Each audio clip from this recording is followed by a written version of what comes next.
আসসালামু আলাইকুম। মায়ের ভালোবাসা ইউটিউব চ্যানেলে আপনাদেরকে স্বাগতম। আজকে আমি শিখাবো কিভাবে সুন্দর করে আম মাখাতে হয়। চলুন শুরু করা যাক। আমরা কিছু পরিমাণ আম নিব। যেহেতু আমাদের এখানে 10 থেকে 12 জন মানুষ খাবে, তাই আমরা অনেক পরিমাণ আম নিব। আপনারা চাইলে অল্প পরিমাণ আম নিতে পারেন। এখন আমগুলো আমরা কেটে রাখবো। কাটতে কাটতে আপনারা চাইলে আমার চ্যানেলটিকে সাবস্ক্রাইব করে লাইক কমেন্ট করতে পারেন। আমাদের আমগুলো ধোয়া কমপ্লিট। এখন আমরা আমগুলো কুচানি মেশিন দিয়ে কুচি কুচি করে কেটে নিব মাখানোর জন্য।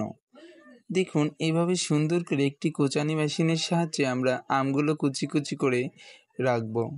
বর্তমানে যে গরম পড়েছে, আম মাখান খেতে খুবই ভালো লাগবে। ঠিক এভাবে আম কুচাবেন। এখন আমরা মশলা বাটবো। সরিষা নিব পরিমাণ মতো। সরিষা নিয়ে আমরা মশলা বাটবো।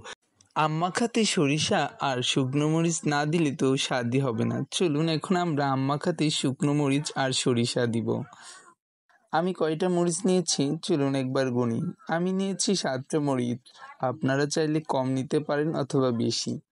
12 জন খাবো যেহেতু, তাই আমরা 7টা মরিচই কমফোর্টেবল ফিল করব। আমাদের সব কিছু কমপ্লিট। এখন আমের সঙ্গে মাখাবো। প্রথমে দিয়ে নেব সরিষা বাটা, যেটা আমরা আগে থেকে পেস্ট করে রেখেছিলাম। সরিষা বাটা দেওয়ার পরে সুন্দর করে আলতোভাবে আমরা মাখিয়ে নেব। সরিষা বাটা আমের সঙ্গে মাখানো হয়ে গেলে এখন দিব আমরা মরিচ বাটা, যেটা আমরা আগে থেকে গুঁড়ো করে রেখেছিলাম। এখন মরিচ বাটাটা দিয়ে আমরা একসঙ্গে আমের সঙ্গে মাখিয়ে নেব। সরিষা, মরিচ আর আম তিনটে আমরা একসাথে করব। এখানে আপনাদের যদি বলন থাকে তাহলে আপনারা বলন দিতে পারেন। আমাদের কাছে বলন ছিল, তাই বিকল্প হিসেবে আমরা সরিষা বেটে বলন তৈরি করেছি।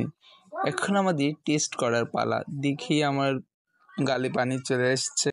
লং টাইম অপেক্ষা করার পর এখন খেয়ে বলার পালা কেমন হয়েছে। চলুন আমরা সবাই একসাথে খেয়ে বলি কেমন হয়েছে। একে একে সবাই নিচ্ছে, আমি একটু নিয়ে বলি ওয়াও, অসাধারণ হয়েছে, সো বিউটিফুল। আপনারাও টেস্ট করে দেখবেন কেমন হয়েছে। আর যারা আমার চ্যানেলে নতুন, চ্যানেলটা সাবস্ক্রাইব করতে ভুলবেন না। আর লাইক কমেন্ট করে বলবেন কেমন হয়েছে আম মাখানোটা।